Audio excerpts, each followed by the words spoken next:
Delhi NCR पहुंची Ethiopia के ज्वालामुखी की राख, कई उड़ानें रद्द, एडवाइजरी जारी। इथोपिया में हुए ज्वालामुखी विस्फोट का असर फ्लाइट्स के ऑपरेशन पर भी पड़ा है। हेली गुब्बी विस्फोट से निकली ज्वालामुखी की राख मिडिल ईस्ट के कुछ हिस्सों में फैल गई है।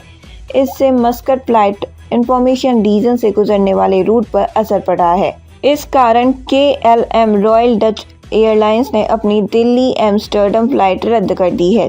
10,000 सालों में पहली बार फटे इस ज्वालामुखी से राख का एक बड़ा गुब्बारा उठा और फिर आगे पूरब की ओर बढ़ गया।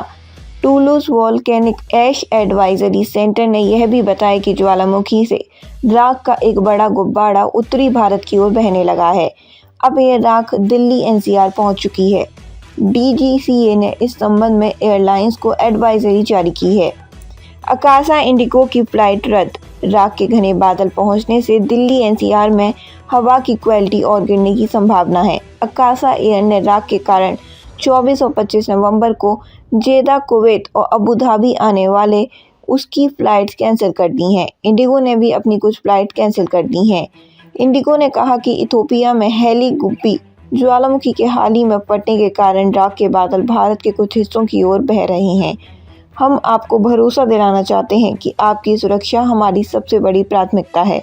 रूटिंग को एडजस्ट करने की सलाह। अपनी एडवाइजरी में DGCA ने एयरलाइन से कहा कि वे ज्वालामुखी राख के प्रोसीजर पर अपने ऑपरेशन मैनुअल को रिव्यू करें और उसी के अनुसार कॉकपिट और केबिन क्रू को जानकारी दें। साथ ही एयरलाइंस को लेटेस्ट एडवाइजरी के आधार पर फ्लाइट प्लानिंग और रूटिंग के एडजस्ट करने को भी कहा गया है। एयरपोर्ट को सलाह दी गई है कि अगर राख का पता चले तो तुरंत रनवे, टैक्सीवे और एप्रन की जांच करें और कंटेमिनेशन साफ होने तक ऑपरेशन रोक दें। ऑपरेटरों को internal safety risk assessment process को एक्टिवेट करने और सैटेलाइट इमेजरी, VAAC बुलेटिन और राख के मूवमेंट के अनुमान की 24 घंटे मॉनिटरिंग करने का भी निर्देश दिया गया है।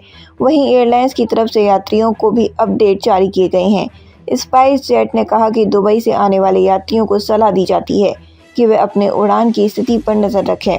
अकासा एयर ने कहा कि वह इंटरनेशनल एविएशन एडवाइजरी और सेफ्टी प्रोटोकॉल के हिसाब से स्थिति का अवलोकन करते रहेंगे और ज़रूरत के हिसाब से ज़रूर कदम उठाएंगे।